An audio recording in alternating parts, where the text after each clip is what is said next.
Here's this week's My Boat feature. If you've ever operated one of the larger new pontoon models, you know that they're a bit of a challenge around the docks when it's windy. There's a lot of side windage and very little pontoon in the water.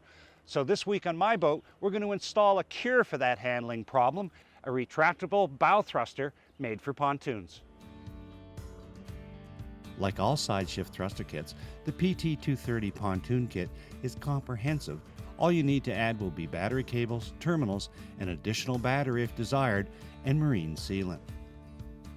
The thruster is installed at the bow, dead center on a twin pontoon, or between the center and outer pontoon on the helm side of a triple. To locate the thruster you will need help, so I drafted Mark Houle, president of SideShift, for the gig. The unit has pre-drilled mounting slots, so some quick measurements will determine which ones to utilize depending on the spacing of the pontoon's cross members. As well, the center line for the unit is measured and marked on the cross members. Then the center is marked on the unit. After applying some of the supplied Loctite to the self-tapping screws, lift the thruster into position and, if possible, clamp it into place with vice grips. Then drive the 4 screws, first at the front, then at the rear of the thruster to securely fasten it to the frame. Next thing we're going to take on is installing everything that controls the system, and of course the main component here is the motor control unit. We're going to find a place for it. One of the best places in a pontoon, obviously, is here under a seat close to the battery. Knowing where the motor control unit will be installed, we next unrolled the thruster cables, blue actuator cable, and motor vent line and taped the bundle together to facilitate the run aft. Feeding the cables and vent along the top of the pontoon on the trailer was far easier than fishing wires inside of hulls on the projects I've worked on before. Next, the hole saw was used to drill a 1 1/4 inch hole through the deck to run the cables up into the locker where we would be installing the motor control.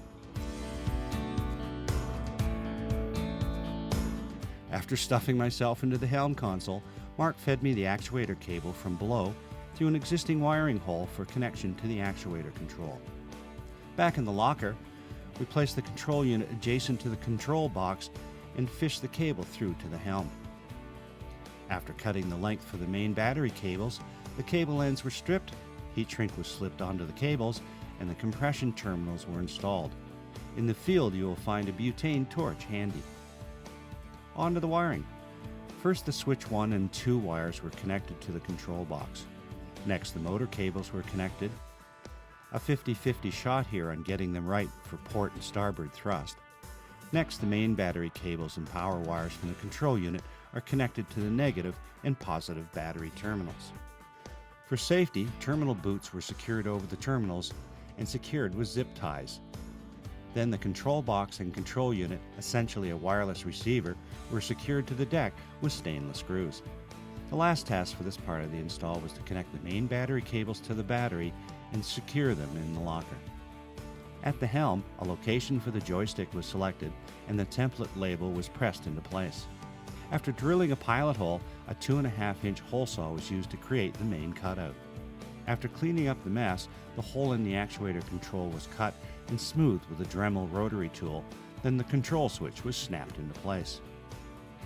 Back under, or more appropriately in the helm, the positive and negative power feeds to the control module were connected to a spare switched power supply, and the actuator cables from the control box and control switch were plugged into the module. Again, I had to crawl into the console to secure the module, the wiring, and feed the joystick cable through its hole.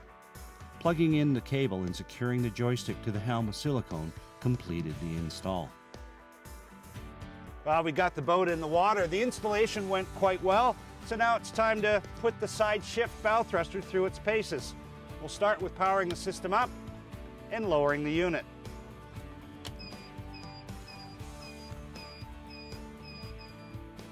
After a few minutes of practice, I was able to walk the pontoon sideways with the SideShift Thruster and the outboard motor. Now, another nice feature of the system is this remote control, wireless control. So you can be anywhere on your pontoon and control the thruster.